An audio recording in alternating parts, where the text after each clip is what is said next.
And I believe we are now live. All right. Upon getting the thumbs up, we are good to go. Thank you very much. And welcome everybody to the November 18th, 2021 meeting of the Community Planning and Economic Development Standing Committee. I am your host.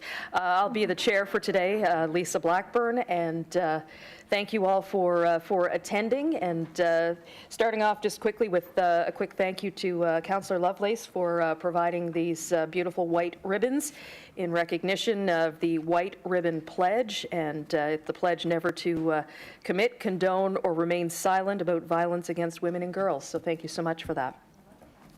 So we call this meeting to order. First order of business is the approval of minutes from the September 29th, 2021 meeting. Do we have a mover for the approval of the minutes? Councillor Smith, seconded by Councillor Purdy. Thank you very much. All those in favor signify by saying aye. Aye. Opposed, nay. All right, motion carried. Next item is the approval of the order of business and the approval of additions and deletions. Mr. Clerk, do we have any additions or deletions from the clerk's office? Thank you, Madam Chair. We have no requests for additions or deletions through the clerk's office at this time. Beautiful. All right. Anything from the floor? Any members of committee? All right. Seeing that, then we have an order of business. Just looking for approval of the order of business. Councillor Lovelace, thank you very much. Seconded by Councillor Cuddle. Thank you. All those in favor? Aye. Opposed, nay. Perfect. We have an agenda. No business arising out of the minutes. Calls of declaration of conflict of interest. Anyone declaring a conflict of interest for today's meeting, do so now. Seeing a whole lot of silence. All right. We have no motions of reconsideration, no motions of rescission, and no motions of deferred business. No notices of tabled matters. Correspondence, petitions, and delegations. Mr. Clerk, do we have any correspondence from the clerk's office?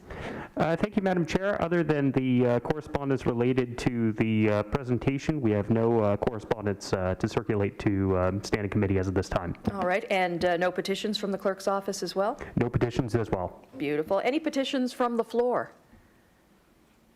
All right, seeing none, then we will move on to 10.3.1. Under presentations, and this presentation is on the French Village Seniors Exercise Loop. And joining us this afternoon, we have Louisa Horn, who is the project coordinator. Good afternoon, ma'am. Welcome.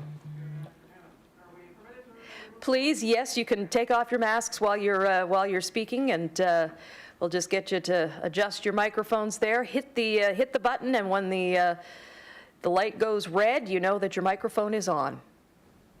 Okay. Beautiful. There you go. Works. The floor is yours, ma'am. Thank you very much, and thank you to all for giving us the time to tell you a little bit about what we're involved in at the French Village Conservation Woodland Project. My name's Louisa Horn, and my colleague is Ray Matholi, who is from that area, and we're working together with a team of people on this project. So I want to tell you a few things, and you're coming to do something. Not quite in the right place. Thank you. So this is a project that's been underway for several years, and our intention is to be able to offer the broader Halifax community the first opportunity to experience nature in a way that hasn't happened anywhere else, to have access to a beautiful forested area that we're working on. I'll show you a map in a moment. It has some lakeshore, it has beautiful views, of course, in St. Margaret's Bay, and there's the opportunity for a wide range of educational and contemplative and recreational activities.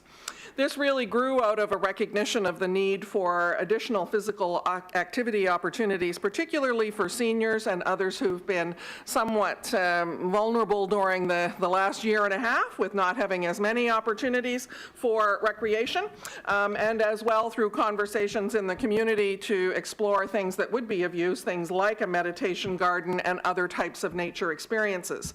And as part of our broader goal to establish a conservation area, to have the designation from the province for a conservation area for this woodland, which would allow us to have the first public green burial site in Canada of its type. And that's a pretty special thing to be able to do that. And we'll talk a little bit about what green burial involves in a few minutes as well. We've had some interest. This is just an image from a week or so ago from the White Coat Black Art CBC program and podcast, where we were talking and interviewed about climate anxiety, which I thought was a relevant thing. It was part of the White Coat Black Art programs around the COP meeting and around issues, particularly at the time of COVID, of people that are suffering from climate anxiety. And so this picture of this deer is one that I took in our area and was part of the conversation about eco-anxiety. So it has a very relevant piece of content here in terms of what we're trying to do in this area. So our ask for you today is 3 different things. We want to explore ways that we might be able to seek support from you, whether it's in terms of letters or other things, as we continue to work towards the conservation designation and for the fitness area itself. So for example, we're just in the process of working on our next attempt to obtain some funding through the Federal New Horizons for Seniors program. That one's coming up, and to see what other possibilities there may be for collaboration and support. We also want to make sure that you're aware of and supportive, hopefully, of our efforts to have the first green burial conservation site in an urban area in Canada. And finally, and I'll speak to this briefly at the end, we'd love to explore with you how we can help you to have the first municipal broad-based green burial designation for all municipal cemeteries, and be the first in Canada to have such designation. There are certainly municipal cemeteries across the country who currently are designated as green burial hybrid sites, but no municipality has all of their operational cemeteries designated so, and we'd love to help you do that because it would be just a cool thing to have for Halifax to be first. So we think that what we're talking about certainly aligns with the environmental goals and what we understand to be your responsibilities as far as recreation and heritage facilities. The church that's on the site that we're talking about, it's a 27-acre site, is in fact a municipal heritage site, and so this has great opportunities to link with that. And we know that around this table there are people that have considerable passion for health and recreation and conservation, in addition to work that's already being done, whether it's the Halifax or the conservation standards. And of course, just this week we heard from Mayor Savage when he came back from COP that we are certainly looking at ways to protect more green space, and my read on what his comments have been that I've heard is certainly that looking for ways for Halifax to have a bit of an innovative approach to meeting our climate obligations. It might be something that you would see relevance for this in. So all of those things made sense to me in terms of what we're doing. So briefly, just where is it? The map here shows just the arrow with the little yellow bit there is the actual land that we're talking about, and this map is just to scale to show you sort of where we are positioned on the edge of St. Margaret's Bay in French Village in relation to where we are here, of course, downtown. So that's where the location is. A little more specifically, when we zoom in, it's about a 2-kilometer long stretch of land. Not very wide. You see all of those strips of land go back through the forest. We're very fortunate that this one has that little corner of Brine Lake as part of it. You'll also see some wetland there beside it, kind of a bog fen area. Most of the rest is woods, beautiful woods. We were very fortunate to have support from the federal government to have 4 students this summer who worked there all summer and mapped the ecology. Unbelievable amount of data we have, and very exciting data about making the case for this to be a conservation area. And Councillor Lovelace was able to be present at a presentation that the students did at the end of their work, where we heard about the yellow birch, we heard about the moose habitat. We also found some very interesting rewilding area where there was old farming that took place on this site that we think has very significant presence there to make the case for conservation. So that's where the site is, and that's what it looks like. We have another student that just started this week that we were fortunate to obtain some funding through Heritage Canada for the National Trust, who's working on revitalization of heritage properties, so the building itself as well as the case for conservation. So what are we talking about specifically with the seniors piece? It's happening elsewhere, not in Nova Scotia anywhere as far as we can find, but certainly in Toronto we have several examples of outdoor exercise areas for seniors and others. We have it in Saskatoon, and we think that we have the opportunity to have a model here for the rest of Nova Scotia that could happen in our conservation site in French Village. And so these are just some examples of photographs from elsewhere. These are mostly in the US, showing seniors and others who are able to use accessible exercise stations in an outdoor and nature type environment with forests around, all very accessible. And that's exactly what we're looking at for the French Village area, where there are no easy areas for seniors to get to. The accessibility is a challenge. There's no sidewalks, of course, and the trails that exist are not exactly easy or accessible to most folks there. And so this would be a unique opportunity for Halifax, and as I said, to have a model for other areas. So that's the core of the seniors exercise area as a loop in these woods that we would like to develop. We are going to be applying for grant funds and other ways of funding this, but that's the concept that we're looking for your support and advice as we proceed. And then as I mentioned, we are proposing for Halifax to have the first conservation green burial site in Canada. There are many cemeteries across the United States and the UK that are designated as green burial. In Canada, there are a number that are hybrids. We have one in Nova Scotia that is a hybrid, which means it's a regular, traditional kind of cemetery that offers green burial as well, but we have no green burial conservation site in Canada in an urban area. There's one designated on Salt Spring Island in British Columbia, but it's not a provincially designated conservation site. So this is quite exciting, and Ray's going to tell you just a little bit about what that means. You're good, you're red. Yeah. So the concept of green burial is to increase and provide for the decomposition of the body back into nature. So elements of essentially no embalming, a biodegradable casket or shroud, environmental restoration, and communal memorialization, so no tombstones, so to optimize the land use. And as Louisa said, this is a very big concept in Europe, and particularly in the UK, where there's 350 green burial sites. We have about a dozen here, and they are all just hybrid sites, existing cemeteries with an area which offers green burial. I've just come back from the UK on a vacation visit and visited 5 different woodland conservation green burial sites, and it's a beautiful thing. It really is the concept that when you go to pay respects to your loved ones, you go to a parkland and you're going wandering around. You're not going through a graveyard full of monuments, and that's our vision for this land. So you can see here it's quite a beautiful setting, and certainly there are many, many examples, and most of the time when we have conversations and do focus groups with people, at the end people want to know where they can sign up, that this is a much more attractive option than what we tend to do now.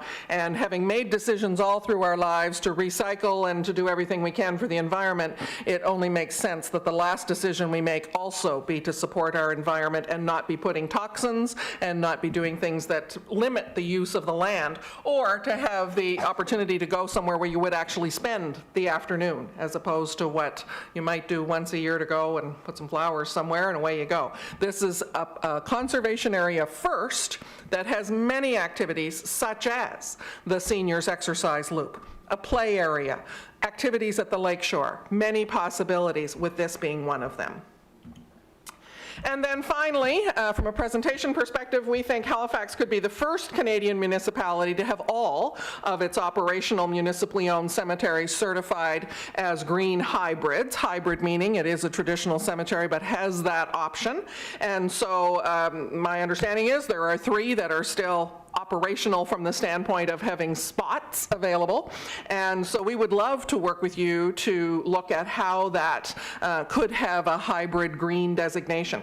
And I've just listed a few that are already in existence across Canada. Niagara Falls is a major one. These are all municipally owned. Waterloo and Hamilton is in development there. Owen Sound, Algonquin, they're in the process of developing green burials in their municipally owned sites. Calgary recently developed a section in one of theirs, as did Vancouver, has been implementing various practices, but they haven't gone forward with the designation. We think it would be quite innovative for Halifax to be able to say they're the first where all of the municipal cemeteries have that green hybrid designation. And we'd love to participate in helping make that happen. So we just want to thank you. That is the Heritage Building that's on the site now, that we have a student, as I said, working away at the archives, doing some historical work and understanding more about the land. And it is a regional, or a Halifax designated registered property. And so we're very pleased to be able to look at ways to model what can happen on pieces of property that perhaps are not going to continue into the future the way they have for many decades in the past, and need to be revitalized and need to leverage the assets they have, in this case 27 beautiful acres of woodland, to be used by citizens in ways that can enhance our lives. So I'll stop with presentation, and we would be delighted to take any questions that you have. Beautiful. Thank you very much. Yes, we do have a moment for questions of clarification, and Councillor Cuddle. Oh, are these just questions of clarification? Yeah. We can, yeah, we'll start with that, and then we'll, yeah, and then if there's a motion to come forward, then we'll debate. There's no motion attached to this, so not yet, not at this time, but so yeah, this is just questions of clarification for now. Okay, well then I'll hold off. I just wanted to say comments of support, and say hi to Louisa there, and what a great idea this is, because I see you walking along the road all the time, and we need safer places. So thank you for bringing this forward. Excellent. All right. Councillor Lovelace. Thank you, Madam Chair. Thank you, Louisa and Ray. So great to have you here today. I have had the opportunity to see the church, to see some of the land. I haven't done the loop with you yet, but I need to get on the trail soon. You know, the presentation from the students showcasing the incredible beauty and vitality of the area, the rewilding of the forest is incredible. But the concept of a green burial, you know, and the way that that can assist in reducing the GHGs, just in my brief research and looking at, you know, cremation, for example, and the wasteful resources that goes into cremation, and thinking about, I do want to also mention that in the church, because the church does not have a septic field or water, they have this wonderful compost toilet, which we're all very proud of. And you know, it is a beautiful historic building, so what a great way to revitalize the entire area. So I'm grateful that you brought this forward, but I do also want to mention to my colleagues that in this area of French Village, historically, the landscape hasn't changed much, but the culture of the area has. And at one time, the Mi'kmaq lived all along the shoreline of St. Margaret's Bay, or traveled and hunted and fished and so on. And then the Acadians came in the 1700s, and then the British came. And so, you know, all of that history really has been lost. So to know that we have a community group that's investing, along with the federal government, to get you know, spend some time in the archives to pull together that history for the community. I commend you for that work. That's great. And I also just want to let you know that when you mention the climate anxiety, I think that that's something, you know, we really do need to think very carefully about here at Regional Council in ways that we can support our communities and our residents to recognize the ways in which we can diminish and diffuse some of that anxiety in our communities. We've got a phenomenal opportunity here, so I'm looking forward to spending more time with you, learning more about how we can move this forward with all levels of government. But I do want to just, my question for you, I do want to know in what way have you understood from the provincial government of the changes that would be needed from the legislation in order to permit a green burial site fully, not a hybrid site, but a full green burial site? Thank you. Thank you, Councillor. That's a great question, and I just want to add to your comment about cremation. Of course, we've seen huge increases in cremation across North America, much of which is driven by people thinking it is more environmentally positive, and it is not at all. The energy that's used is considerable, and so the only way is what we used to do. This is not new. This is really old, and coming back to what our probably great, looking at the ages here, grandparents may have done. That was what we did, was green burial, and we still have a considerable part of the world and cultures in the world who still do it. It's just that we've been gradually, culturally moved away from that. So thank you for bringing that up. So there are several steps to the process with the province. We were pretty close, and then there was this thing called an election that happened, and I'm kind of back to square one again with changes in the staff that I was working with at the former Department of Lands and Forests, now the Department of Natural Resources. So we're starting that again. There's nothing in the legislation anywhere that prevents a green burial. Green burial can happen now, and does happen now. It could happen in a traditional cemetery to an extent. You don't have to be embalmed. You don't have to have a stone. You could have a shroud in most cemeteries. So you can be greener, but there are many shades of green. We're looking at the full meal deal of greenness, which is conservation. So to have a conservation green burial requires that the province, through natural resources, designate the land as a conservation site, which means it warrants conservation status because of its ecology or culture. So that's the piece we've been working on with the 4 students all summer and the student now, and we think it does. It has some very special things. We have a mentor who's a retired biologist from Dalhousie who's been involved in the one in Sandy Lake and behind the Bears Lake and so on, in looking at making this case. And he's very excited about the yellow birch in particular, the moose habitat, and this rewilding of a farmed area. So there are very old apple trees, there's a hazelnut tree, there's pear tree. There are 2 ancient old wells. They're old because there's trees growing up with them, and an old stone foundation. So we're now in the process of applying for a special places designation for that. So there's a lot of educational possibility there. We see interpretation possibilities, forest school possibilities for children, lots of things. So with the province, to come back to your question, we will need potentially some letters of support and so on to support the idea that this be designated as a conservation site. And once that's done, the green burial part is not an issue. That's allowed. Thank you. All right. Thank you very much, Councillor Lovelace. Now, there's no motion that is attached with this presentation, but if we're looking for more information, I guess that will come, you'll request a staff report, Councillor Lovelace? Yes, thank you, Madam Chair. There will be 2 things I think that I will be looking for in the near future. One is a staff report on how we can actually implement this for municipal cemeteries.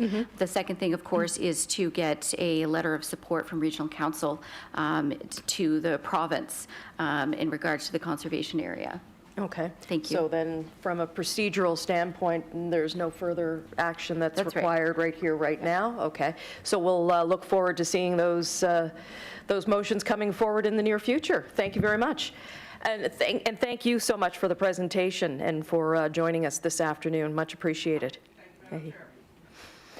All right, on to item 11, information items brought forward. There are none. Moving on to item 12.1.1 under staff reports. This is the Youth Live program, the job experience update. And just want to make mention that Councillor Paul Russell is joining us today, not currently a member of CPED, but has a keen interest in this. So I don't know if there is, I don't believe there is a presentation that is attached to this. There is no presentation, so we'll just move if somebody wanted to put the motion on the floor so we can start debate on this one. Who wants to put the, Councillor Austin? Go ahead, sir. Thank you, Ms. Chair. So I move, it is recommended that Community Planning I move that Community Planning Economic Development Standing Committee recommend that Halifax Regional Council 1 approve a new Youth Live program experience opportunity for a small-scale food service operation located at the Sackville Sports Stadium. 2, direct the Chief Administrative Officer to give notice to terminate the Youth Live Enviro Depot lease at 947 Mitchell Street. And 3, direct the Chief Administrative Officer to give notice to terminate the Enviro Depot operations agreement with Divert Nova Scotia. All right, seconded by Councillor Lovelace. Go ahead, Councillor Austin. Thank you, Ms. Chair, and I do have some questions for staff just on this piece.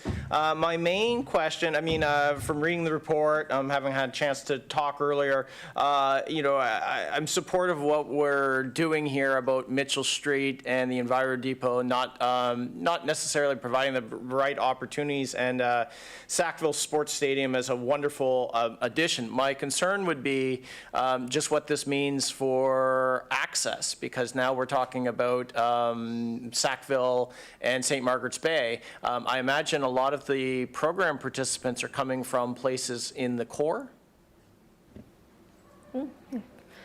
Welcome, sir. Go ahead. Just hit, hit the button there when it goes, or it goes red, I should say, then you're good. You're good to go. Thank you, Councillor. My name is Lee Moore. I'm the manager of the youth program section, and I brought with me Paul Forrest here, the manager of the Youth Live program.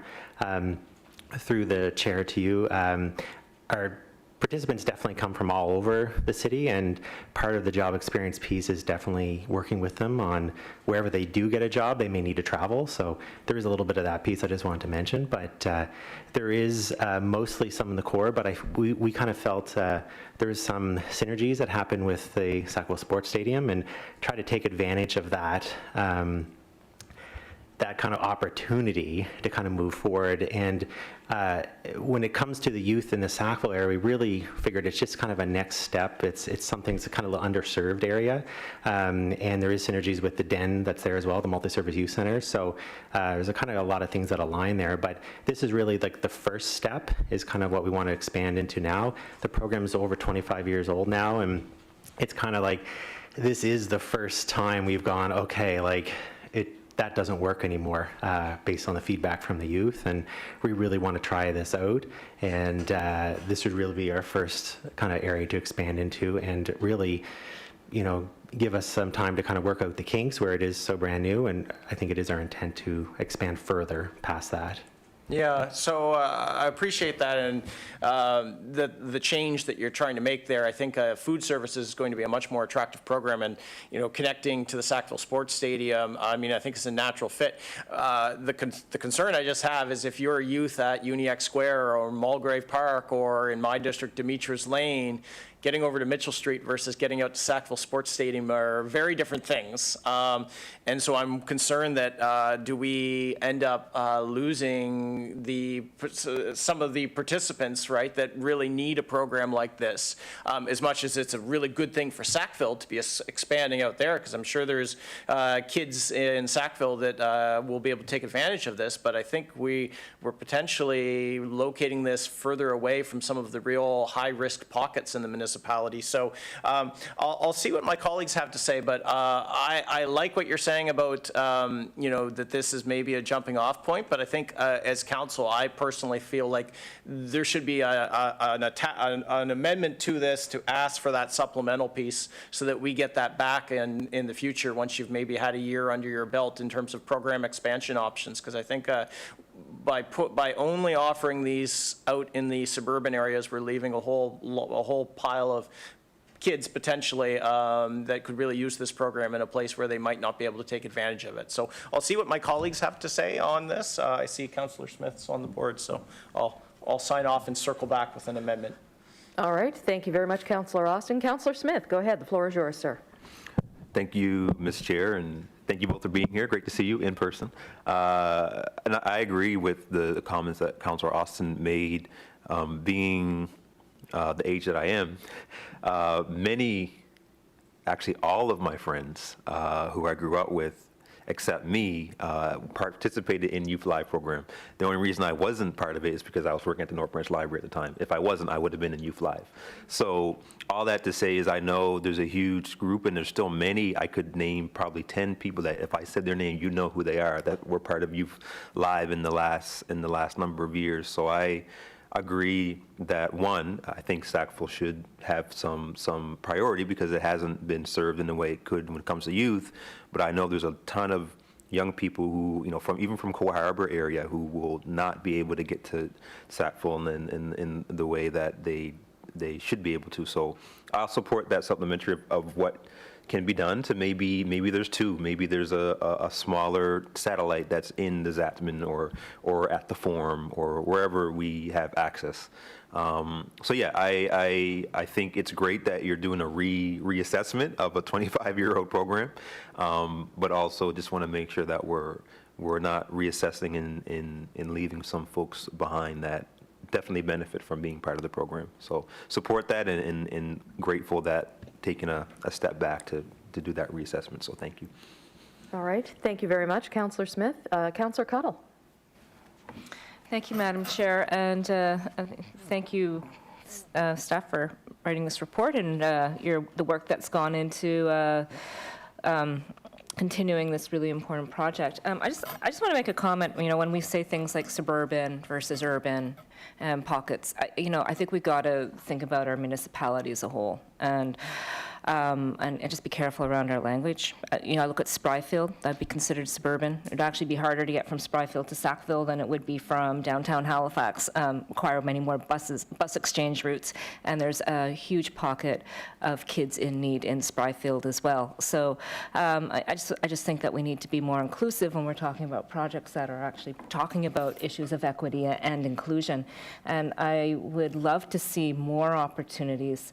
Our province, again, is the size of a small province, and so being able to have a program that meets the needs of kids throughout our region is something that needs to be carefully considered about how we make those connections to those youth in need, because I do know what a great project this has been in the past. It has been amazing. I think back about when it was formed, the real aligning it very much with what was happening in Halifax at the time about introducing recycling programs and green bin programs, and this idea about needing to be more responsible in how we live, and having a program like Youth Live align with these kind of broader goals and ambitions. And so I think it'll be very interesting to see how the food program works out.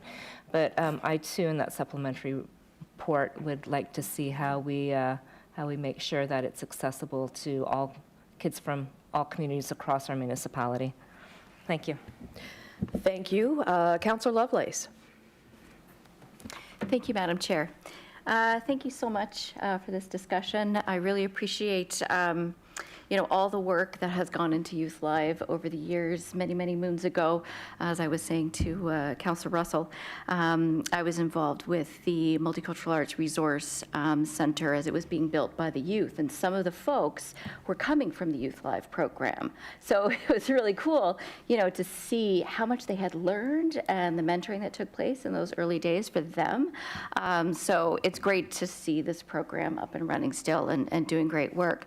So I just have a couple of questions regarding the engagement, and if you could tell me, it states here in the report, it talks about a survey that was given to past participants, and I'm just wondering whether or not those past participants, I can't see it in the report, did they, were they provided sort of a a yes, no kind of response, or is this a detailed survey, really getting that qualitative data as far as, were they in support of moving into food services, from a large number of them, and do we know the impact that this would have in Beachville, and whether or not the counselor for the area is aware of this report is something that we were talking about earlier. Sometimes when we are at standing committees, not all counselors are engaged because they're not on the committee, or they may not be fully aware of the consequences of some of the decisions that are made at standing committees to their district. So I'm just wondering about community engagement and whether or not the counselor for the area is aware. Thank you. Who's going to take that? Through the chair, Madam Chair, to the counselor.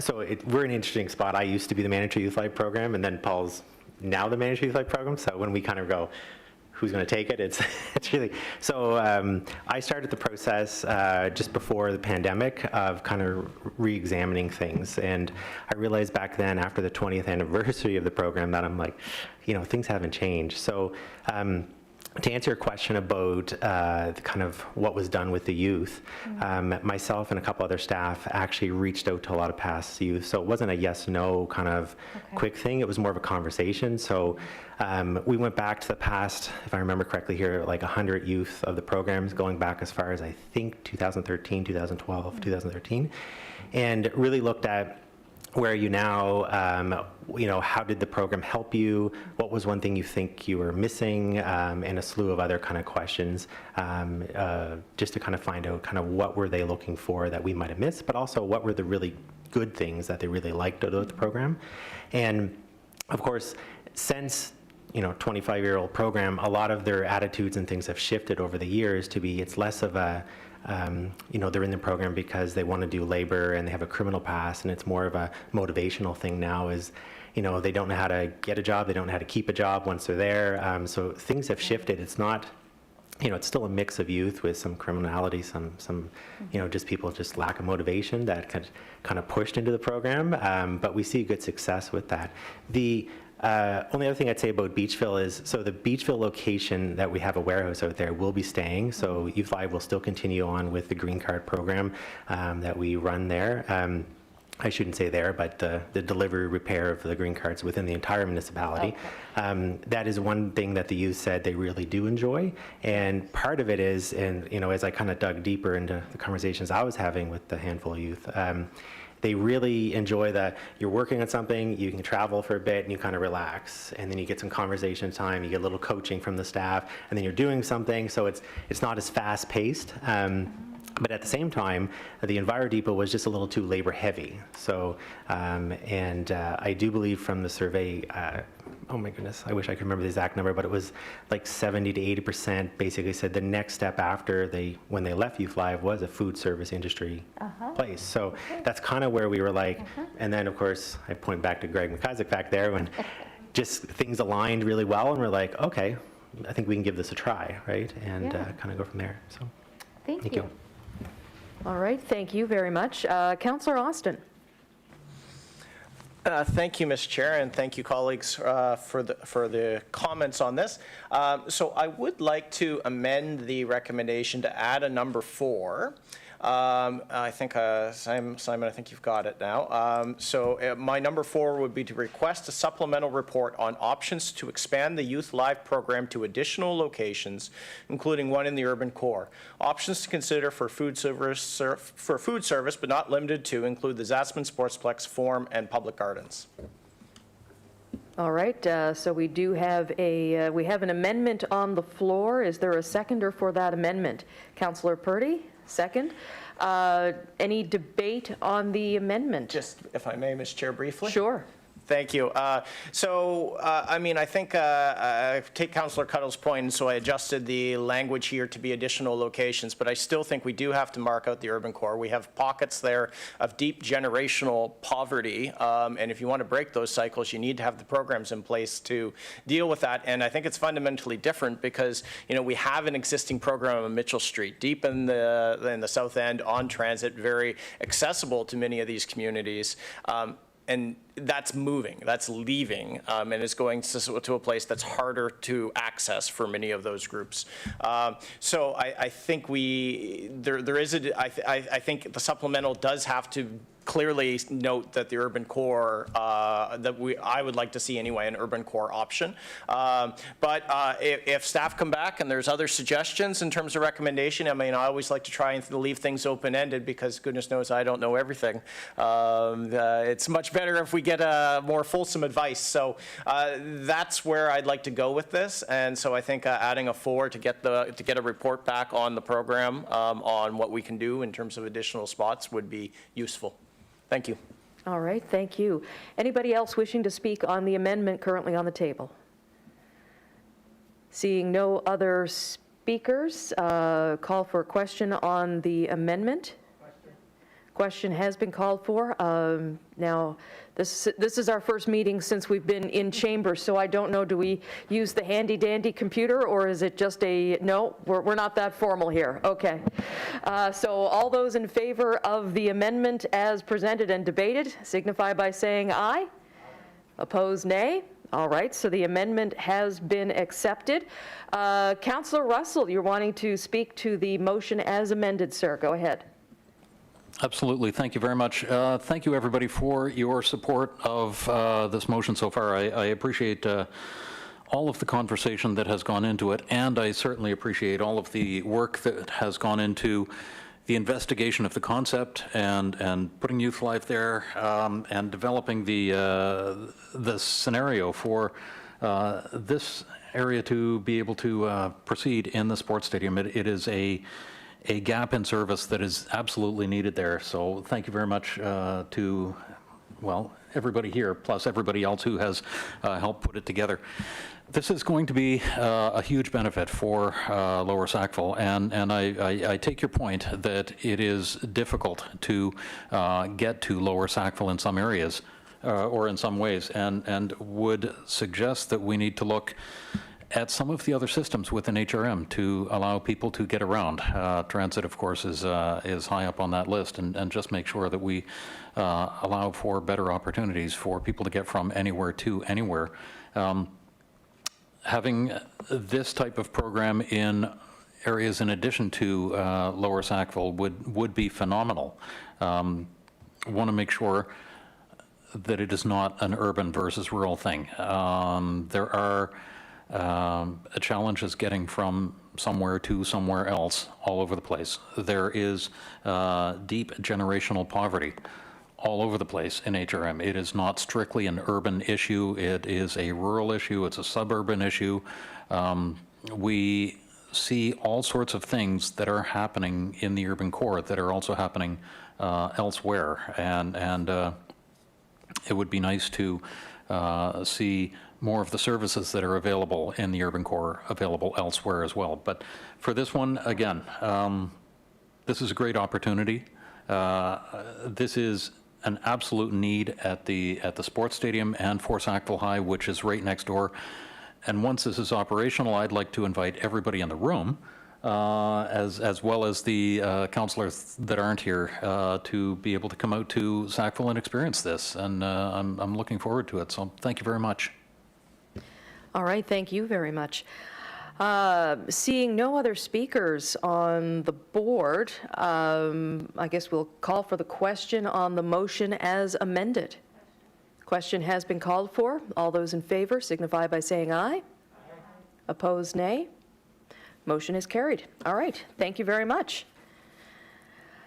So next up is item 12.1.2, and this is the 2022 Community Planning and Economic Standing Committee meeting schedule. Could we get someone to put the motion on the floor, please? Any takers? Councillor Lovelace? I move that Community Planning and Economic Development Standing Committee approve the proposed 2022 Community Planning and Economic Development Standing Committee meeting schedule as outlined in the staff memorandum. Seconded by Councillor Cuddle. Beautiful. Any debate on this? So I do have a question. Oh. I do, All right. because when I'm looking at the dates, and I just need clarification, I had the window up, and now I don't see it. Is there a way, Madam Clerk, that you can put it on the screen for us? I'm just concerned that one of those dates is actually during March break. So, Simon from the clerk's office. Thank you, Chair, through you to the councillor. Just taking a look at our schedule. Yes, that is correct. There does appear to be a conflict on March 17th. We can certainly change that. These are kind of intended to be general schedule, but as mentioned, advise the meeting times and locations are subject to change. It's kind of just intended to make some space within the calendar. I can, this motion can be approved today, and I can take a look just immediately following this meeting at room availability for the either subsequent week or week prior to the week of March 17th, just to see if there's an available spot, and we can schedule that as the alternative, and that will go out to all members of the committee through the councillor appointments.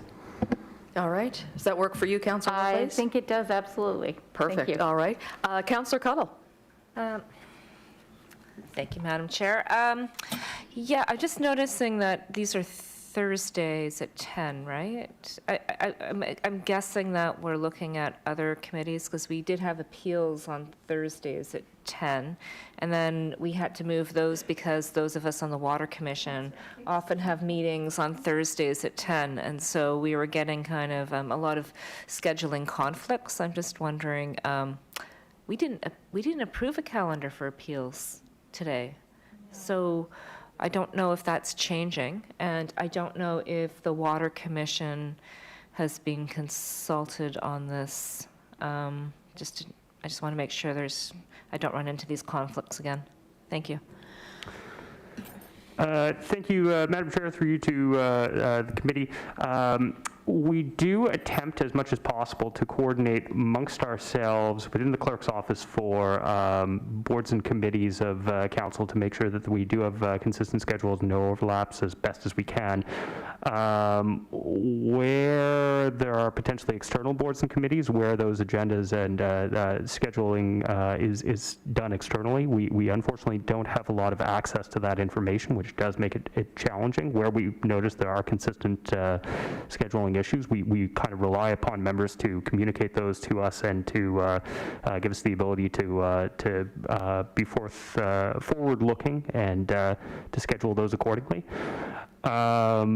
Where if there are concerns about potential scheduling challenges associated with appeals, I would just note this is, to my understanding, the ordinary scheduling similar to this year for CPED. It is traditionally held in the, I believe it's the third Thursday at 1 to 2 a.m., or 1 to 12 rather, or 10 to 12. All right. So if I'm hearing correctly, then we've made the clerk's office aware of potential conflicts, and now we'll work on that to avoid those conflicts in the future. Are you good with that, Councillor Cuttle? Yeah, I'm just wondering if we could check with the Water Commission, the external commissions do. I mean, we have the Board of Police Commissioners and the Water Commission. So if they haven't, I don't know how to suggest that we look at those meeting schedules as well as our internal ones. Because it was this past year has been quite challenging with a number of conflicts. So I will bring this to our deputy clerk and clerk's attention. We will, of course, continue to attempt to coordinate those challenges. There are a lot of scheduling items that we do have to work around. If the 2022 schedules are available to members of the Water Commission, if they can send those to me, that will help me considerably. But we will try as best as we can to coordinate accordingly. And if we do have future scheduling conflicts. The earlier that we know about them, we can schedule alternatives, and we can coordinate with members. I don't believe that necessarily delays the approval of the scheduling meetings today, because they are subject to change. We can and do regularly reschedule if we do notice that there are conflicts. That said, if members do feel that there's significant scheduling matters that they would like more time on, we can defer this to a future meeting. I think I'm okay then to go ahead, and if we need to reschedule, we can reschedule. It just, like, the conflict comes, who has to reschedule, the Water Commission or CPED, right? And Pam and I are both on Water Commission and CPED and appeals. So we wish we had clones of ourselves. The world probably doesn't wish we had clones of ourselves. We're probably just happy with one apiece, but, All right. Councillor Lovelace, did you wanted to mention something? Thank you, Madam Chair. So I will just quickly say that I did have a conversation with the clerk about this exact issue, and where over the last year, because of COVID, it wasn't so much about room bookings, it was more about scheduling virtual, and so where we're headed back now into scheduling these rooms, there is a master calendar with internal and external, because that's what we were missing before, but we haven't approved the 2022 meeting schedule, I don't believe, for Water Commission, but once we do, then that'll go to the clerk's office, and obviously having that that comprehensive schedule for all meetings, for all councillors and all committees will be so much easier. Thank you. All right, thank you very much. Seeing no further speakers on the board, I'll call for the question. Question has been called for. All those in favor signify by saying aye. Aye. Opposed, nay. All right, motion carried. Thank you. Moving on to 12.2, members of standing committee. We have nothing there. Community Design Advisory Committee, nothing from that group. And there is nothing from Heritage Advisory Committee this month either. So moving to 13.1, motions of committee. And Councillor Cuddle, the urban, suburban, and rural settlement classifications. Councillor Cuddle, the floor is yours. Thank you, Madam Chair. I move that Community Planning and Economic Development Standing Committee request a staff report to define and provide rationale for urban, suburban, and rural settlement classifications, conduct an internal review of how these settlement classifications are used across HRM strategies and policies, including planning, transit, sewer, and water, and taxation, provide a jurisdictional review of how other municipalities define and apply settlement classifications, and provide a recommendation for a standard use of these terms within HRM. Seconded by Councillor Lovelace. Councillor Cuddle, you wanted to speak to this? Yeah, thank you. And thank you, Pam, for seconding that motion. This comes from a lack of consistency that exists between our departments in terms of how we define rural, suburban, and urban, and the conflicts that creates for both constituents in terms of expectation, but also for our own internal alignment around, how we talk about these things. So, for example, in terms of taxation, we have the urban tax boundary, which is different from the transit boundary, which is different from the the sewer and water boundaries, and then we're looking at the regional plan review, which is picking one, which is the transit boundary, to define what's urban, suburban, and rural, even though there's zero rationale from transit about why certain things are classified the way they are.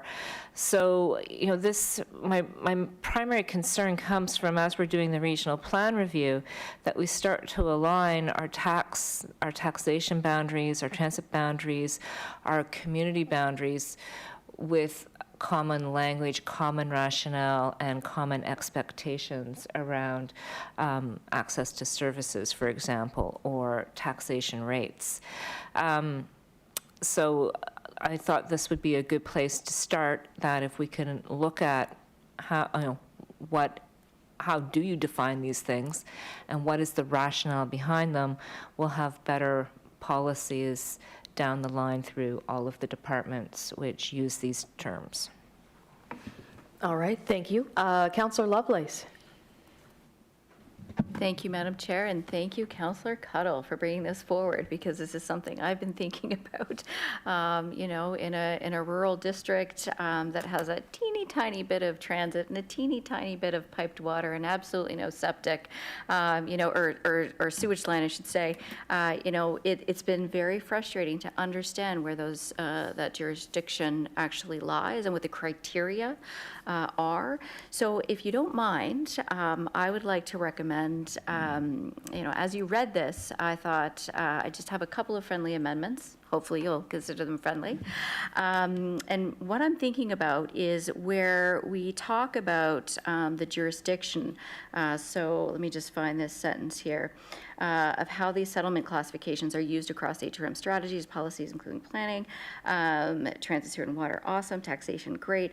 Provide a national, so I'd like to insert the word national, jurisdictional review of, and then I would like to insert similar sized and population and geography of how other municipalities define and apply settlement settlement classifications. But I think that what we need to focus on is the criteria. Because while we're conducting an internal review, we don't have that benchmark of the criteria.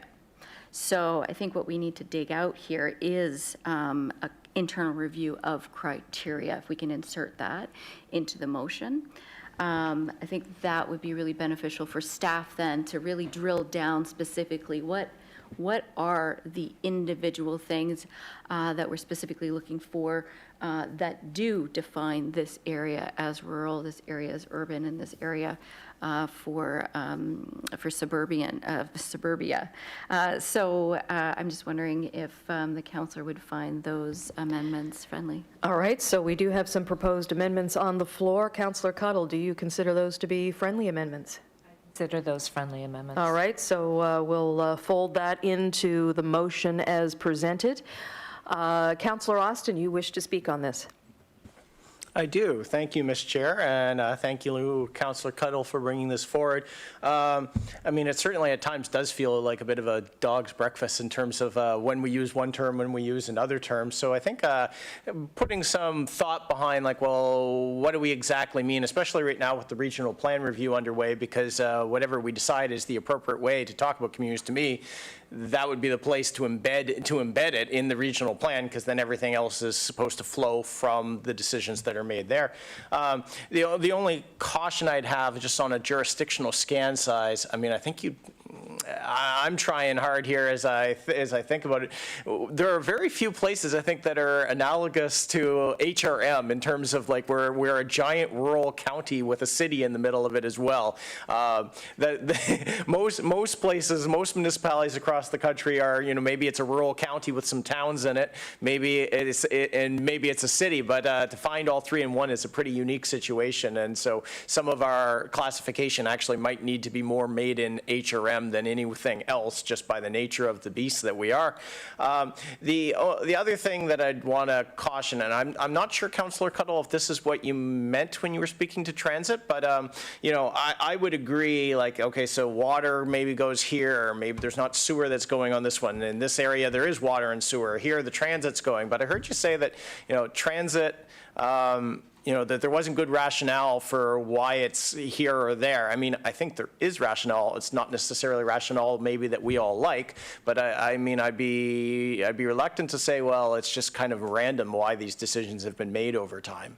I don't know if that's what you were intending with that remark or not, but I think we have to be cautious in terms of how we're setting this up and what the expectation is on this. To me, I think the benefit of this is consistency, so that we're very clear with, okay, this is, rural town, and this is the sort of services we would expect there, or this is suburban, this is rural commuter, whatever language we want to go with and use, that it's a consistent basket. But, I'll leave it at that. I'm just a little cautious with that last point. Thank you.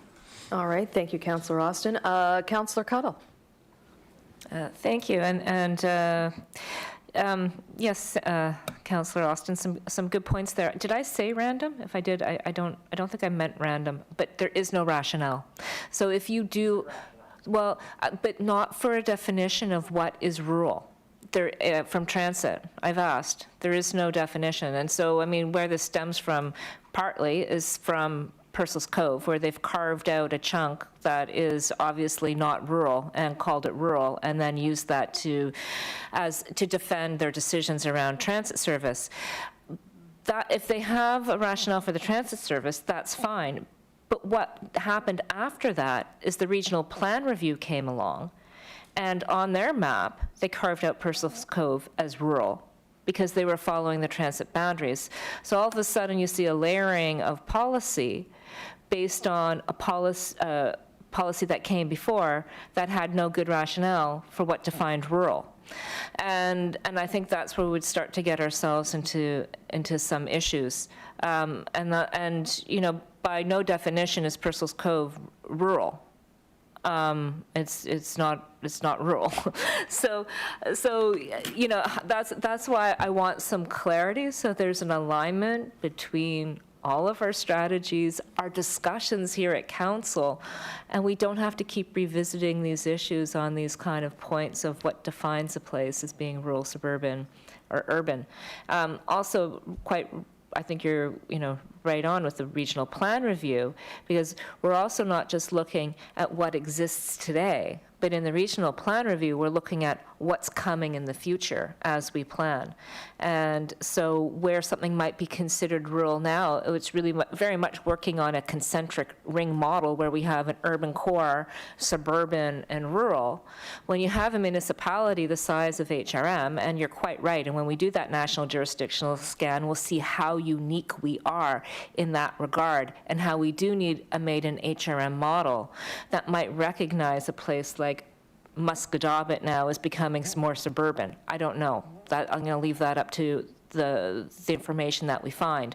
But we need to rethink this idea of this kind of concentric ring model in HRM and really get down to the specifics of what defines a growth center that happens outside of the urban core, and how we think about how we service that, how we classify it, how we tax it even.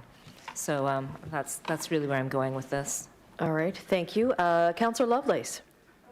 Very much. What a great discussion. So Councillor Austin, you raised a good point in regards to where are those similar sized and similar population municipalities across the country. So what I'd like to do, if it's okay with the clerk, is actually insert where I say similar size and population and/or geography. And I think that sums up and really gives staff very specific direction as far as what it is that we're looking for. Thank you. All right. That considered a friendly amendment to you, Councillor Cuttle?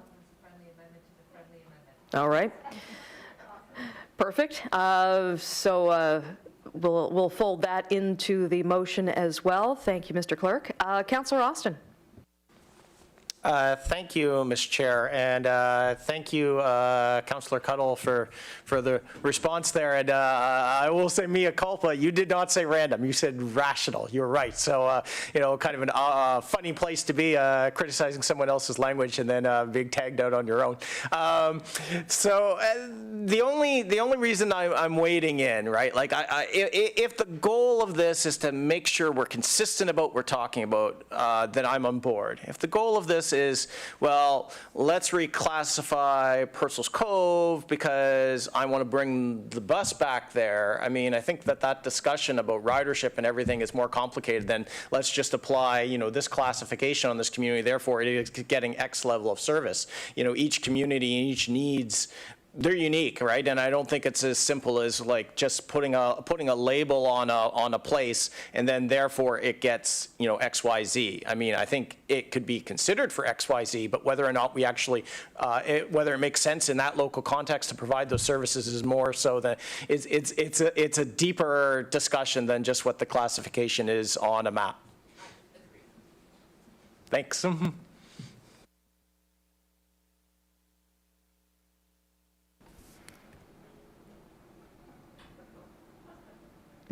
All right, well, we were debating whether or not, I'm not sure procedurally if, Councillor Lovelace, you've already spoken twice, but we'll let you, if you have one more quick comment, go ahead. Oh, I was just going to say, you know, well put, Councillor Austin. You know, do we put the cart before the horse or the horse before the cart? I mean, seriously, we need to get the criteria in place because sitting around the table here, we just don't know it. So if we don't know it, staff don't know it, which means we're creating policy that isn't really in the best way. So I look forward to getting this report back. Thank you, Madam Chair. And I forgot about the two. Oh, that's why they keep me here. Perfect, thank you very much. So seeing no other speakers on the board, we do have the motion as amended, the friendly amended motion, and we'll call for the question. Question has been called for. All those in favor, aye. Aye. Opposed, nay. All right, motion carried. Thank you very much. Item 14, we have no in-camera items, and unless things have changed since the start of the meeting, Mr. Clerk, we have no added items. Any notices of motion from the committee? No, seeing none. All right. Moving on to item 17, public participation. We didn't have anybody who signed up ahead of time at with the clerk's office to speak, but we certainly welcome any non-registered speakers from the floor. And I'm seeing a lot of empty chairs out there, so I don't think I need to call 3 times if there's anybody to speak. I think we're good. Having said that, the date of our next meeting is December the 16th, my husband's birthday. And having noted that, call for a motion to adjourn. Moved by Councillor Smith. We are adjourned. Thank you very much, everyone.